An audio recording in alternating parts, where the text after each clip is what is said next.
The Chair, it's now recording. Okay, thank you. Well, welcome everybody this morning to the Employment and Appeals Committee.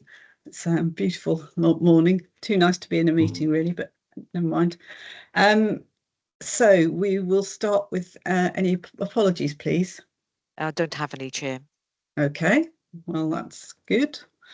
Any declarations of interest? No? Okay, thank you. So we move on to the minutes of the last meeting. I think hopefully everybody's seen a set of the minutes. It was quite a brief meeting, so there's not an awful lot there. And does anybody have any comments? Everybody happy with the minutes? You happy to propose and second them, please? I'll second. Okay, lovely. Thank you. Okay, so then moving on, we have just got a report from the Head of People Services, and hopefully everybody's seen the report that's been provided. Paul or Gemma, did you want to say anything about it, or yeah, I mean, happy to be guided by you, really happy to take you through the report, or if you just want to take it as read and ask questions around it. Not sure. Has everybody had a chance to look at it, or would you like Gemma to go through it? Maybe if you can just go through it quickly, Gemma. There's not a lot anyway. Yeah, if I just run through a few highlights. I think I can pick up the first couple, and then Paul's going to pick up the last couple of points on the report. It was based on just some feedback from Councillor Gary, I think, around some queries around recruitment, just to get a little bit of a feel for where we are with recruitment and vacancies across the council. So there were three main things on recruitment that we thought we'd highlight. The first is around the recruitment risk, which is quite timely because we've just revised the risk there, the current challenges that still remain, and also the recruitment freeze that's been in place. And again, Councillor Gary, I know you were keen to have a bit more information on that. So essentially, the recruitment risk has been in place for quite some time, and I understand it was initially from social care, really, and the challenges that were presented in social care, but that broadened a little bit as we recognised that actually within Powys we did have a number of unique challenges as well as the national recruitment challenges issues, but there were some challenges in Powys that were quite unique. You know, we've got the highest ageing population, just the very nature of our county being so geographically dispersed. So there were a number of other challenges that we had. So in autumn 2022, a transformation project was established, because as much as we had the risk and we had mitigation in place, we wanted to do something that was a bit more corporate led and a bit more transformational. So we wanted to look at some recruitment and retention initiatives and look at our policies and procedures, and look at our employability route, so that succession planning in particular, about attracting younger residents of Powys into our workforce. So there was quite a lot of work that we did around that. We launched a new recruitment brand, which you've hopefully seen, which is the bright pink that's everywhere. A new website then that went alongside that, because we recognised that there were some challenges around people searching for vacancies. There was something around our systems that we needed to look at. We did host recruitment events, but we changed the nature of those. And one in particular was around the reablement and support workers, where we held some events where people could come on the day and find out a little bit more information. But actually on one event that we held, 3 or 4 people walked away that day with an offer of a job. So we were able to complete the whole process within that day. So we were really trying to speed that process up and making applying for jobs and people receiving offers much more streamlined and quicker. The apprenticeship talent pool was relaunched, and that had huge interest and success. And combined with that was applying the real living wage to apprentices, which was really unique in that not only did it mean we got more applications for that talent pool, but actually we got a wider range of people applying for those roles. So it wasn't just people coming from school or college or university, but actually people who were considering career development and a career change. And it was more of a viable opportunity as that living wage was applied to those roles. Also, guaranteed interview scheme for veterans was implemented in our commitment to try and attract expert forces personnel to our workforce. Also looked at a lot of our accreditations. So across Powys, we've got a high percentage of our population who are registered disabled, and that isn't just older residents, also within working age. We've looked at those statistics. So we've looked at how we're supporting people with disabilities to enter our workforce. So we've got the disability confidence status, and we've entered into that, and we're about to apply for the next stage. We think we'll probably skip a level or so of that, but ultimately we're putting in place things to make us more attractive. There's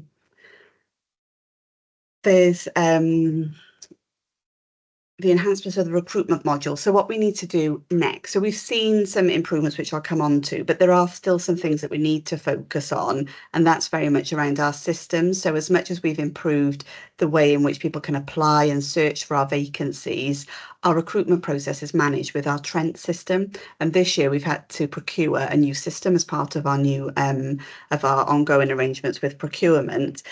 We're still with the same supplier, but that does mean now that we've got an enhanced functionality. So we're looking to improve the way in which that we use that system, so it's easier for managers. So we've done it for people who are applying, but also for our managers, so that the process is a bit more streamlined and that onboarding process is a bit smoother, so that we can get people in post quicker. There will always be some recruitment challenges. We've still got some across all of our services, but we're just working more closely now with those in those specific areas. And I think one thing that's really helped us is the overall workforce planning model that we've got in place, because we're working with services much more closely now to align the skills that they've got now, but also looking at what they need at the future and identifying some of those gaps. So some of the data that we use, for example, are high risk posts and critical posts. So if we've got a single post and, for example, they're aged over 55, potentially that's a higher risk. And what succession plans have we got in place, so that there are people coming through potentially internally to fulfill those roles if that person leaves. So there's a whole load of workforce planning that we're looking at. So we're moving away from the reactive, just getting people in and recruitment, to thinking much more strategically around our recruitment and our workforce moving forward in terms of the skills we need. So there's been a real shift in our thinking as a result of some of the work that we've undertaken. So some of the stats that you can see there's been a reduced number of vacancies that have been advertised, and that was quite a significant change last year, from 366 in Q1 to 180 in Q3. We've also seen, and this is really important, our ability to recruit first time, which went from 44% to 64%. So what we were finding before we started the transformation project is that roles would be advertised, we wouldn't recruit, they'd just be on a rolling programme, whereas now, because of the actions that we've taken, we're able to recruit more of those roles first time. We've still got the demographics of Powys, so we're still working on that and still working through our workforce plans. But as a result of the efforts that we've made, and nationally as well, there's been an improvement over recruitment, that we've reduced the risk around that. So I'll pause there because there's quite a lot of information, but has anybody got any questions? Thank you, Gemma. It's Paul. Oh, you're on mute, Paul. Sorry, it's the fact I'm over 55. I forgot to switch it back on. No, listening to Gemma then, that sounds like, Gemma, the council deserves an award. I think we need to put ourselves forward, as we had a major challenge and we found some really good solutions, quite a broad range of things that we did. And it didn't, it's not just successful, we've got the evidence, you've got some hard evidence that's had an impact on the council.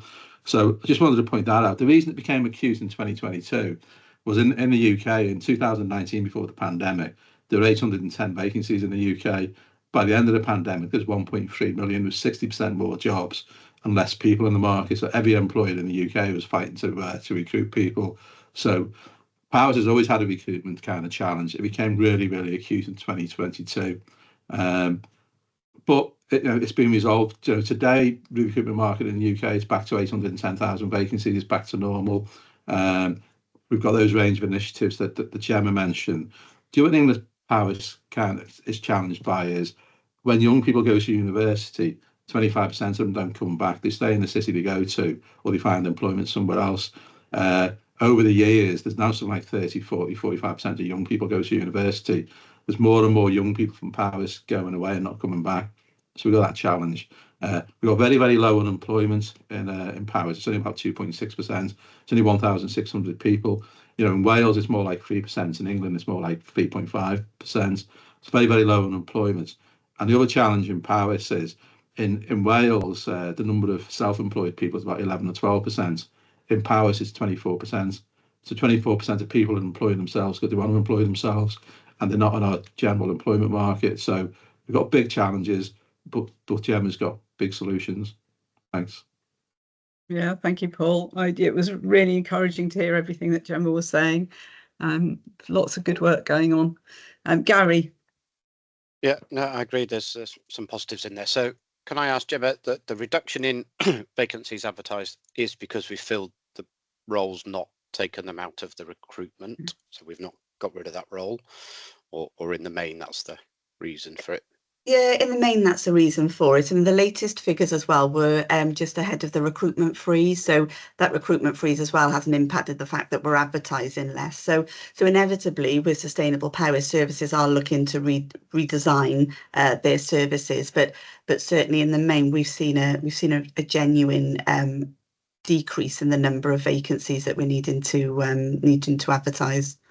Okay, that's fine. I don't know whether you have a figure for the schools vacancies. I had a quick look on the website, obviously ahead of today, and there's 7 pages of jobs and primarily schools related.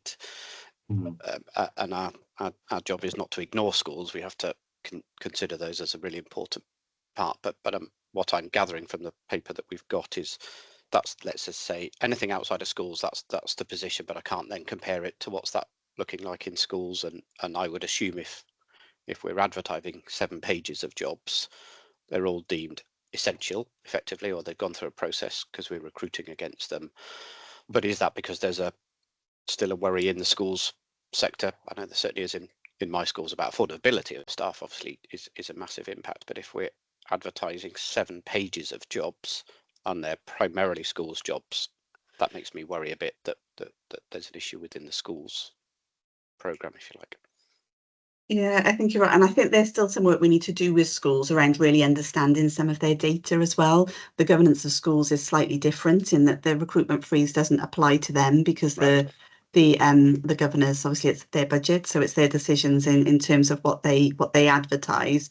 But I think there's also something within some schools, they don't necessarily use the recruitment module that we've got. So we're going to be, once we've developed the system now and improved it, we're going to do some communications with the schools and going out to the business managers so that we can really promote the use of it. And I think if we get the system working better for them, then they're more likely to use it. And then we'll then have more of that data then, which will give us the information we need then to go back out to them and challenge them where we think might be challenged, or in the main support them then to enable them to recruit to those positions.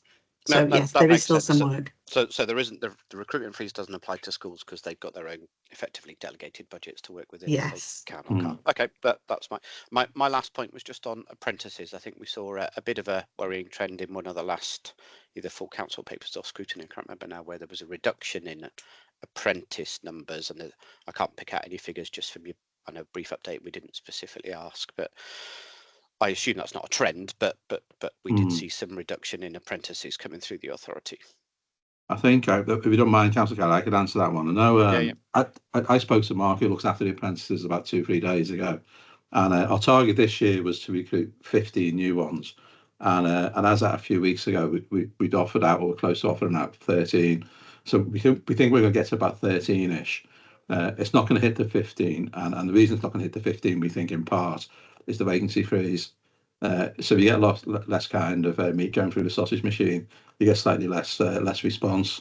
So we're going to get reasonably close to the target, and I think we're going to try and set a more challenging target next year. And I know about in a meeting about a few months ago, the chief executive did issue quite clear instructions to head to service that we wanted them to prioritise apprentices up to about grade 6, 7, 8. So I think we'll see better numbers next year. Thanks. Okay, thank you. Can I just Thanks, add Francis. as well with that is that I think because we're recruiting better as well to roles, then we're better equipped to be able to offer those apprentices, because those apprentices, they do need some support. An example of where we've seen that is within the trades, and there was a hugely successful campaign that we worked with the services on, where we went out into car parks of building merchants, and on Saturday mornings, you know, took the vans that they'd be using, took the tools that they'd be using, and we had a huge interest for that, to the extent that we created new positions.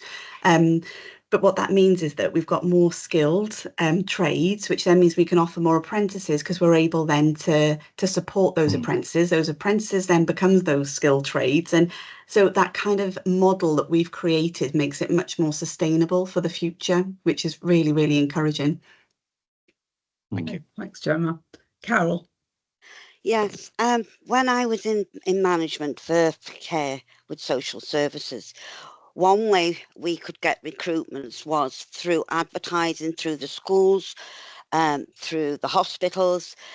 It was a good way of doing it. And also, what I used to do was have the corn stores at the town hall every now and again, and have people come in and go through how we worked within the care system. And actually, we did get quite a lot of carers. In fact, I had 180 carers under me, and also reablement. And I think maybe there's a way that we could advertise it more in the communities, if it's possible. I mean, I'm prepared to help out on that, because there's a lot of carers in this community that did work for social services but aren't working for social services anymore, but don't know which way to go about it. So I was maybe wondering if I could have a couple of hours at the corn stores in Welshpool and advertise it and try and see if we can get more carers, because we also had a good team of reablement carers as well. So, you know, can we have a go? Yeah, absolutely. Councillor Carroll, that would be great. And I think you're absolutely right. And we've seen that in some of the evidence where we've been monitoring the impact that some of our initiatives have had. We held an event at one venue, so actually wasn't central enough in town, which I think had an impact. Another thing we've done is very localised leaflet drops. So that doesn't apply for all roles, but where we've got particular challenges, we've got some leaflets in a certain radius, and then the people have come to those events with those, and we've put specific QR codes on there, so we're able to monitor then that the success that comes through. And I think it is around giving information at those events and making it easier for people to apply. Now, if people don't need to write significant in their role, why do we expect them to do that to apply for the job? You know, there's different ways in which we can test those skills that we need that are relevant to that particular role. So it is about being more creative and being very particular and specific for the roles that we're looking for. I mean, I'm sorry. I'm prepared to give leaflets out if they can be made. I am prepared to give them out in Welshpool, because I know a lot of the people in Welshpool through working for social services. So, I mean, if you can get them together for me, I will certainly put them through the letterboxes, because we really need to get these carers back into the community, into social services, into the community, because they were good teams. They really were. No, thanks very much for the offer. Yeah, thanks for the offer, Councillor Carroll. I wouldn't mind just adding as well, we work with PTHB, and we've actually been out and spoken to about 6,000 school children this year, and we've been promoting jobs with the council in social care and jobs with PTHB, obviously nursing jobs on the wards. So we've spoken to 6,000 children. I think the target next year is about 8,000 young people, and we're not just speaking to them, but we're starting to see them coming forward. So we've got a few in social care, a few in PTHB who have come from those visits. So we're trying to excite young people with job opportunities in the council. Thanks. Thank you, Paul, and thanks for that offer, Carol. And morning, everyone. Mine is about the apprentices, really. I know a few of, or my son for one, and some of his mates have applied online or put their details in online and never heard anything back. I don't know why we can't have a questionnaire that is more about what their interests are, and then we can send them forward to the right department for the right department to look at them.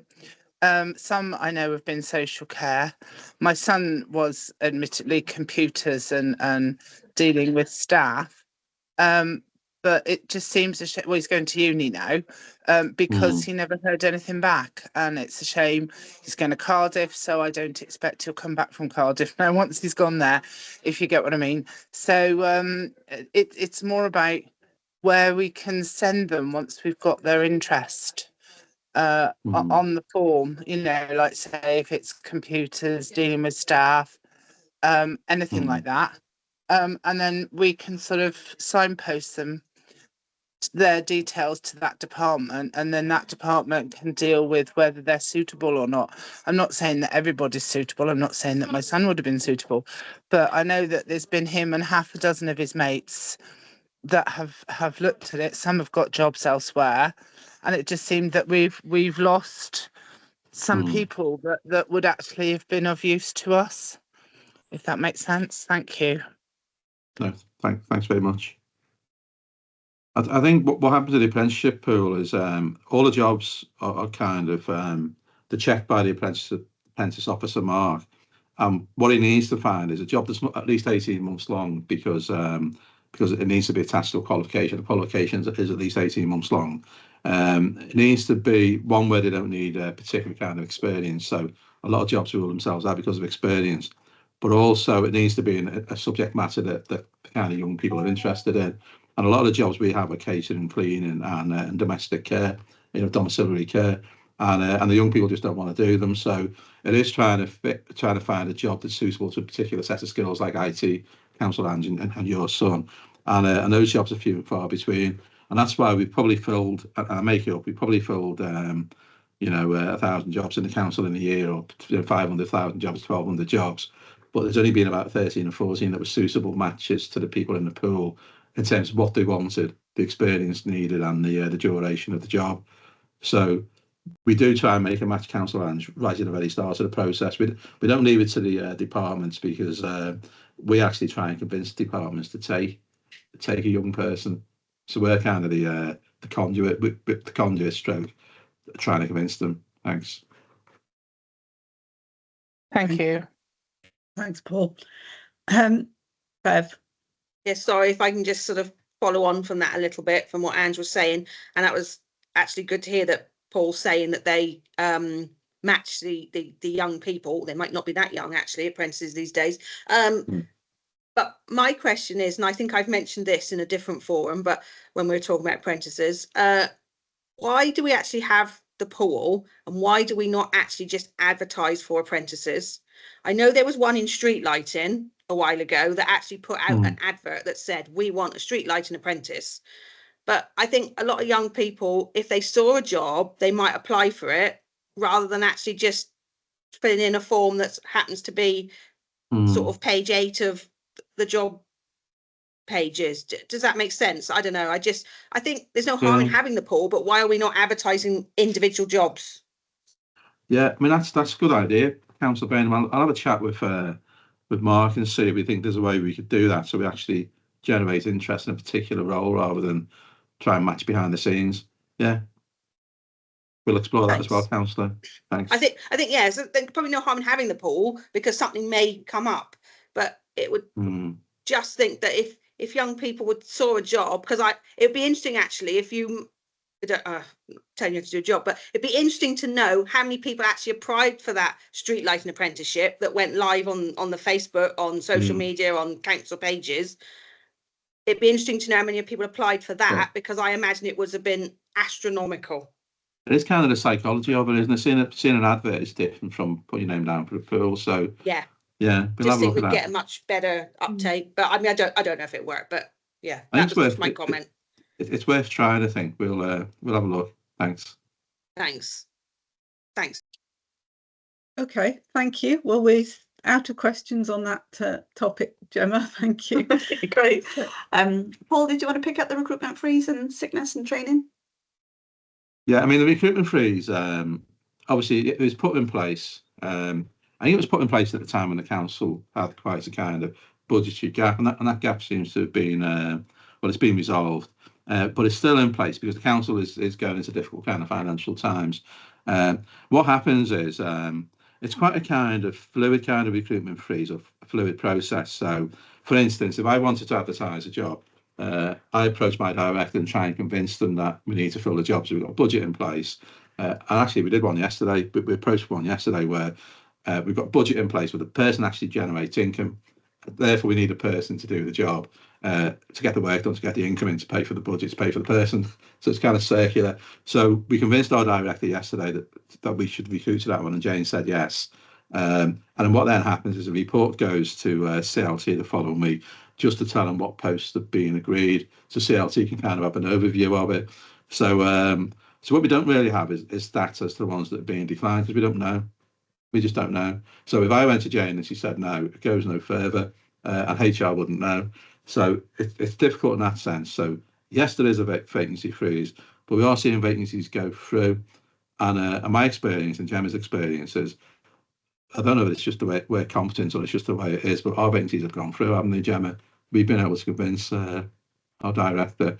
So there is a freeze, it is monitored, it is overviewed, but it's difficult to give you stats other than a number of jobs that are going out to recruitment.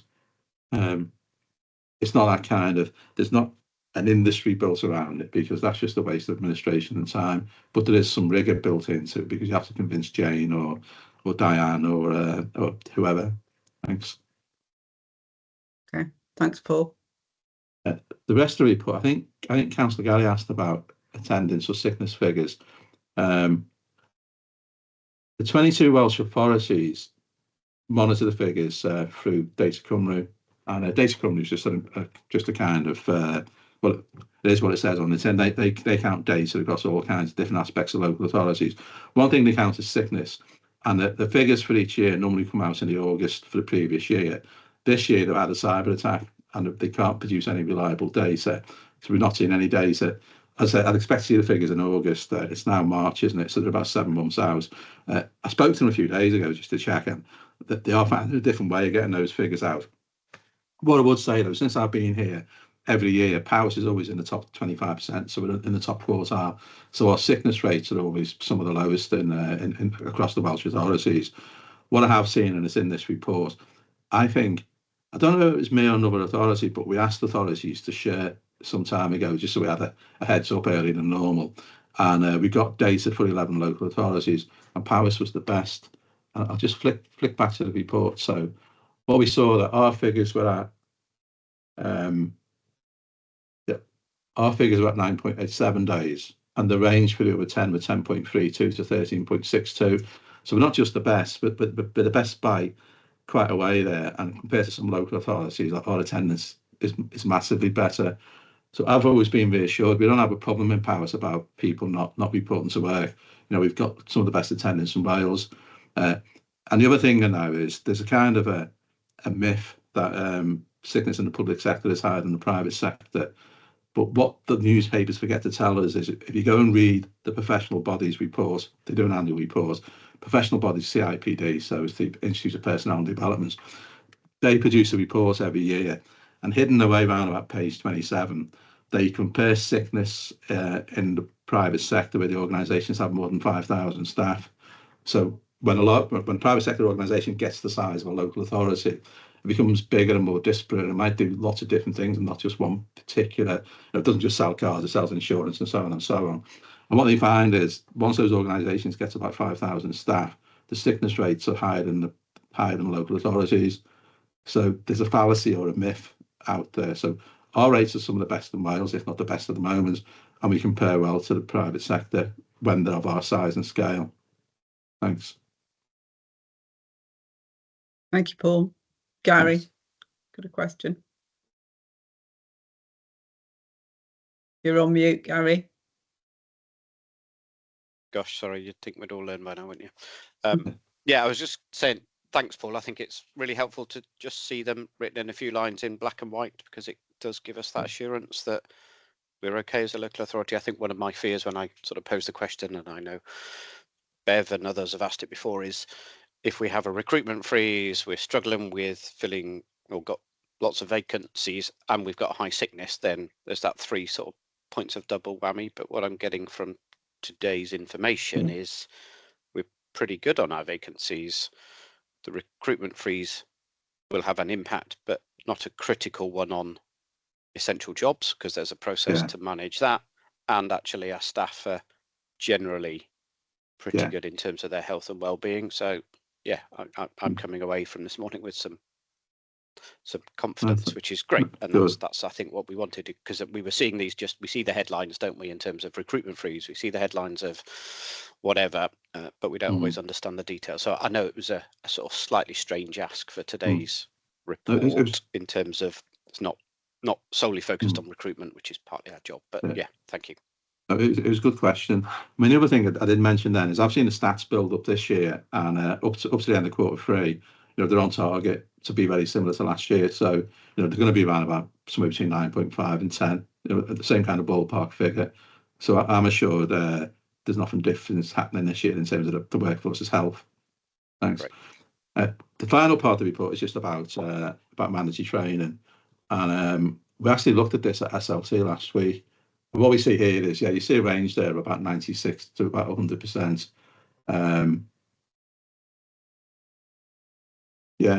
So what I would say that the mandatory training completion rates are just truly amazing. They've never been so high. They're the highest they've ever been. I think one of the reasons for that is we've got a really good dashboard, so you can find out the latest position in seconds, and you can drill down into who are the people who haven't done the training in a matter of a minute. So it's at our fingertips, and it's really easy now to follow up and just speak to somebody about, you're behind on 3 modules. Can you please just put some time aside next week? So we're on top of it. The other thing we've done is places like HDR, where obviously the workforce is out and about all over the county, it's obviously more difficult to train them. So we've worked, and if we look back 3 years ago, their completion rates would have been about 60%. But we work closely with Matt and the teams to work out how we can train people in simpler, easier ways, so we can get them together and do it quickly. And the consequence is, they've shot up from 60% to 95% or whatever. And so I'm really, really pleased. And it's been noticed by other local authorities, because at some meeting we discussed this kind of thing. And when they found out completion rates and powers are 96, 97%, and for appraisals it was about 95 or 96%, they were astounded. Because the first question was, is that just in your corporate offices in the town hall or county hall? No. Does that include your social workers, your caring staff, and your highway staff? Well, yes, it does. And they were astounded that we've been able to do it. But it is just down to some really good managers in Powys. Thanks. Thanks, Paul. Paul, I think I did ask whether the staff reporting, how up to date that is, and what kind of completion you're getting with that, because I know in the past we've had issues with the reporting system and people being quite behind and not having their interviews as often as they should do. When you say staff reporting, I'm not quite sure what you mean, Councillor Lucy. So, sorry, however, whether it's a quarterly interview with the manager, I should remember, but I can't remember. The one-to-ones. One-to-ones, yeah. We don't actually count those stats. Just wondering, Gemma, is there any way we'd ever get to that information about? No, it's not recorded, but we do have the appraisal rates and the appraisal reviews, which is every 6 months. So the annual, so we're going through the annual cycle now where the objectives are set in line with the IBP's process. And then towards the back end of the year, then we do a 6-month review. So those are the formal reviews that are documented on Trent, and we monitor completion rates of those. But then within that, there's an expectation then of regular one-to-ones and team meetings and various different things, but those aren't recorded and monitored formally anywhere. I mean, the assurance on that, I mean, remember that the appraisal rates, I mean, the appraisal is from March to May, there's like a 3-month window. And last year that got to about 96%, which is around about the highest it's ever been. And then we do the 6 months reviews, I can't remember exactly when, but it must be like August to October. And that got to 95%. And also we asked staff in the staff survey, did you have an appraisal? And 2 years ago, 95% of staff said yes, which is exactly the same as the stats in the system. And this summer just gone, 94% said yes, and the system said 95%. So it's definitely happening. And that was the thing that astounded colleagues in Wales, and particularly Anglesey, the most, because they never get past 50 or 60%. So to see Powers at 95 kind of got to the attention of people. Yes, we know they're having at least those 2 meetings, Councillor Lucy, but they should also be having a one-to-one every month. But we don't. There's no system at the moment counting that particular stat. Thanks. Okay, thank you. But at least we know that the annual appraisal rates are good. Yeah, but they also say there's another question. We asked them. I think we asked them, "Do you understand why you do what you do?" It's not quite that, but that's the nub of the question. And the answer 2 years ago was almost identical to the number of people that had an appraisal. And that tells me that the appraisal is working. The purpose of the appraisal is to focus the person on things that are important, and it's also to help them understand what they do and why they do what they do. So it's reassuring that they came back and said yes.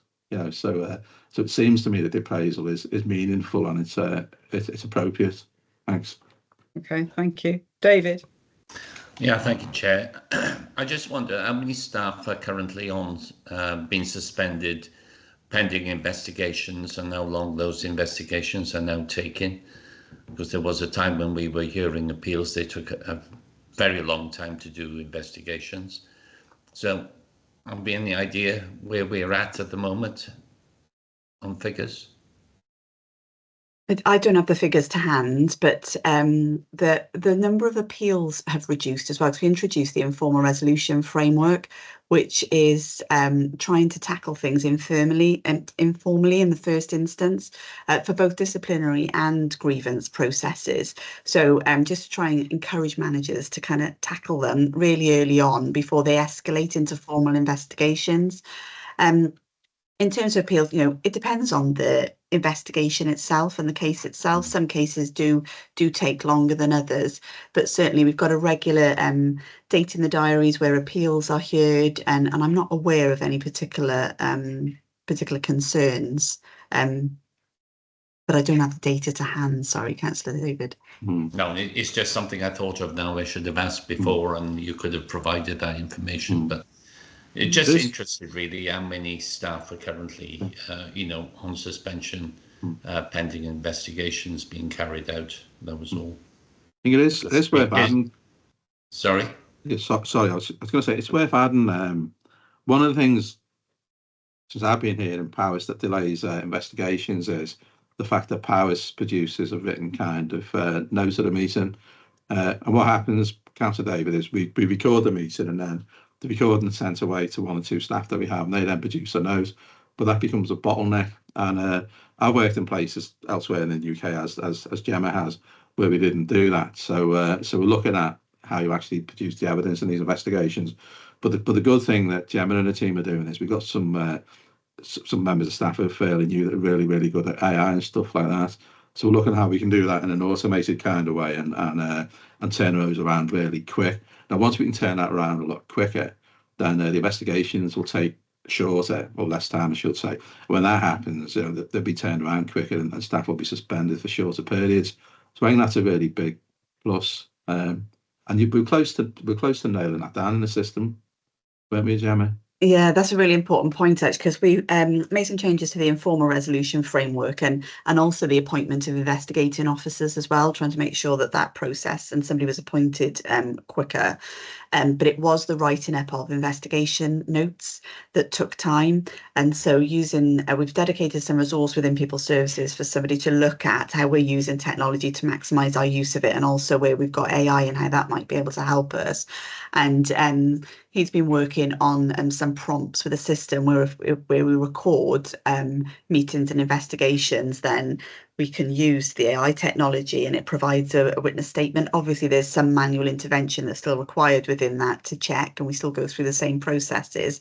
But we're starting to use that now and piloting it. And fingers crossed, I think we've got our prompts quite well. And so we'll see a significant reduction again, I think, in the length of times investigations take as a result of that.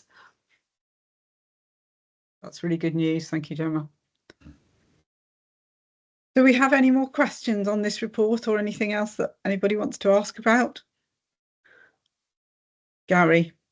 It's probably not related to this at all, actually, but I'll ask it anyway. In terms of member training, realise that some is mandatory and some is obviously discretionary, if you like, depending on what other roles you might have. But I would assume that's not a role for you and Gemma, Paul, in terms of monitoring that. But who, I guess my open question to older members here, perhaps, who does monitor that, and who's the person with the stick that says, because obviously training and education and understanding everything we need to understand is a responsibility for all of us. And I mean, you're right, Councillor. Yeah, you're right, Councillor Gary. We don't do it, but I have seen the stats in the last few weeks. I'm not sure where I've seen it. I'm just trying to remember them where I've seen it, but I remember the member mandatory training stats were very similar to the officer ones. They might have been slightly better. So I was assured that members are as up to speed, if not better, than officers on the training. And I think it'll come under, well, Carol's got a handle. It'll come under Steve Boyd and Carol and the team. But I'll leave it to Carol. Thanks. Carol, do you want to come in, Carol? Yep, that's fine. I will do. Yeah, we monitor the member training and keep tabs on that. And what we've now introduced is we used to, when we used to remind people about their mandatory training, we'd copy in the leaders of the groups. But now what we're doing is we're sending the leaders information every month, showing who still needs to undertake their training, and it's then down to the leader to actually raise the issue in their group meetings and also with the individuals. And then if we have anybody that is taking a very long time to and complete the training, then the monitoring officer will also be advised. Okay, that sounds like there's a good robust process that seems to be working as well. That's the main thing, isn't it? If we're pretty reasonable with our percentages, that's positive as well. Thank you. Yeah, I'm guessing one of the things that's perhaps less closely monitored is the school governor training, Gary. There are records of who's done what, but there isn't any, apart from the mandatory training. There is no sort of pressure to do the additional training. I mean, I've seen the school governor training is reported to the Corporate Safeguarding Board, but only in terms of Bowdesby and corporate safeguarding, and the training stats there aren't as good as the council's overall training stats. It's about, I think Bowdesby is about 62% compared to about 8 to 90 odd for the council. So it is monitored. Some of it's monitored there. Yeah, thanks, Paul. Yeah, no, it's useful, I think, isn't it? Just obviously yesterday's briefing, which I couldn't make, you see the headlines, and it is all our responsibility, isn't it? I take that on board, and I'm guilty of being a governor that does the mandatory, but really struggles to fit in those extra ones. And there's a lot. Gosh, there's a very long list of what you could and couldn't do. And yeah, I guess I was just pondering how we support ourselves even to work through some of those. Okay, thanks, Gary. Anything else before we move on to the finance recruitment? No? Okay, lovely. Can we move on then to finance recruitment, please? Yes, yeah, of course.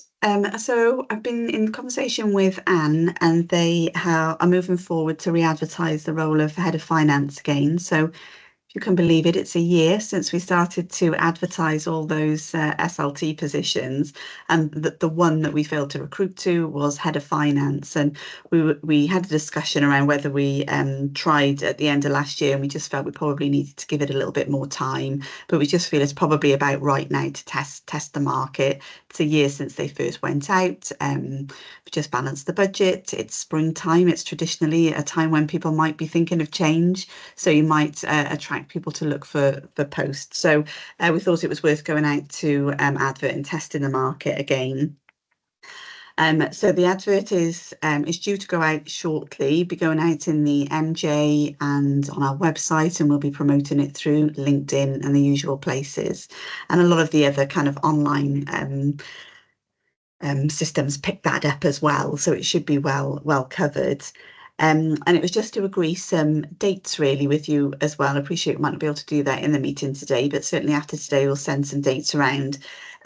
We've pulled together a timetable, so we'll do the same as last time, where the Director Jane and Anne will just do an initial sift through those and provide a recommendations report to you, and then you'll do the formal shortlisting, and we're looking around about the 23rd and 24th of April for that, with interviews hopefully on the 7th of May. Which I did think was exactly a year since the first head of finance interviews, but I think we were a day or so out of those. And just wanted to discuss as well in terms of format. So particularly with the head of finance ones, we changed the format towards the end. The main thing being is that with all of the others, we had a separate director formal interview and an employment and appeals committee. And with the last head of finance one, we combined that. And I think it worked quite well, actually, and probably was better. So we're going to recommend that we'll follow that process again. Still have the stakeholder questions. So you'll recall that we provided applicants with a topic. We gave them 10 minutes or so, but I think we're looking at giving them perhaps an hour to give them more preparation time to prepare for that element. They'll then go into a session with stakeholders where they'll need to facilitate a discussion around that topic. And then an interview with directors and Employment and Appeals Committee, of which there'll be a formal presentation then as part of that. So it was to get your feedback on some of that, and taking your feedback previously, that we'll make sure that the proposed questions come out a little bit earlier as well. So you've got a little bit more time to review both the topic and the questions before they're finalised ahead of the day. Thanks, Gemma. It'd be interesting, you talking about getting them to facilitate the stakeholder session. I think some of the interviews that we were involved with where well, I don't think it was for finance, but where they were supposed to be doing a facilitation of a discussion, it was really varied, because some people were just using it as an opportunity to present information, and others took it as truly facilitating discussion, and it made it really hard to differentiate between the two. You either say, oh well, we're not going to take on board any of the stuff that they told us because actually that wasn't what they were supposed to be doing, or so. I just think, and it tended to be, if I remember rightly, it was the internal candidates who thought they would just use the opportunity to give us more information, whereas the externals were actually doing more of the facilitation. And it felt like to some extent the externals then missed out because they didn't have the opportunity to demonstrate their knowledge in the same way. So I just think we need to be really clear, and perhaps you are, but about what's expected of them, and that it is to facilitate a discussion rather than to actually give a presentation, if that's what we want. Yeah, I think that's a really good point, actually, because it is around setting the expectations on them to make sure that we are clear what we're doing, but also that we're clear as you're clear as decision makers as to what skills you're actually testing at that stage. So is it around their subject knowledge, or is it actually their ability to work with stakeholders and actually to listen to people's views? And because those are skills that we need to test through that process as well. So I think we need to be really clear with both candidates and with panel members exactly what they are assessing really as part of that. And I think you're right, where we can be a lot clearer in setting that out to the candidates so that they know exactly what's expected of them, so that we've got a little bit more consistency. Yeah, I'll take that away, Councillor Lucy. I think that's a good point. Thanks, Gemma. Has anybody else got any points that they want to raise? Gary? Sorry if I missed it in that bit. Have we got a clear timeline laid out, Gemma, and looking more further ahead, if there's diary dates in for potential interview dates and workshop dates and stuff? Are they in have they been requested of us yet? No, not yet. So that was the kind of the purpose today, really, was to put some feelers out whether there are any particular red flags on those weeks. But if not, after the meeting now, we'll send some invites out for those dates to put them in your diary. So we've got the 23rd or 24th of April for shortlisting and 7th of May for interviews. Yeah, I think just in terms of my own diary, I think 23rd, 24th lands in Easter, so that makes it challenging for me. Easter's really late this year, isn't it? So I'd have to look back at a different diary of when schools and kids are off. But if it is in the Easter holidays, it will make it problematic for me. And then I guess I know last time we questioned whether there was any value in having members of this group that weren't in the sifting and the shortlisting on interview panels or not, and I think we sort of ended up with a bit of a halfway house on some of them, but not all of them, so it might be worth clarifying that. And also for me, probably just an ask or a request. I think many of us in the feedback, we struggled with the hybrid option, didn't we? And I think I would be pushing for a in-person or not, or all hybrid, one or the other, so all online or in person, but I assume in person for this senior role. It's a very important role. I think in person, and I think sorry, Councillor Lucy. No, sorry, I was just going to say I think Teams worked all right for the shortlisting, didn't it? You be happy with that? Yes, Gary. Yes, but certainly for the actual interview, I think face to face works much better. Yeah. I'm happy with that. And I'm afraid I've got to have an operation on the 9th of April, and I will have to have 6 weeks off after that. So I'm happy to do anything really after the end of June. Okay, thank you. we'll let you off, Ange. I think you're excused. Well, I can't do anything much about it. They've said 6 to 10 weeks, so I'm looking at 6 really, because I haven't got a very strenuous job. It's you know, a lot of it's sat down and whatever. So okay, but I'm happy to do in person. Anything else than that, yeah. Thanks for letting us know, Ange. Good luck. Thank you. Anybody else want to make any comment? No. Okay. Just sorry, Gary. Yeah, no, I was just going to say, I was just looking at my diaries. 24th for me isn't so good. I've got local elections and I've got ERC already in that day, so it would make it problematic. But might you be? I doubt you. Will you be sifting over 2 days? I don't suppose we'll get that many applicants for we to need to. No, it was either or really. It was just to give that option of that week. But take your point about it being the because it's the week at that Easter Monday is that Monday of that week. So yeah, I think our schools are then off, which means I have 2 kids in tow and makes it slightly more challenging. I think our holidays are a week before and a week after, aren't they? The Easter weekend.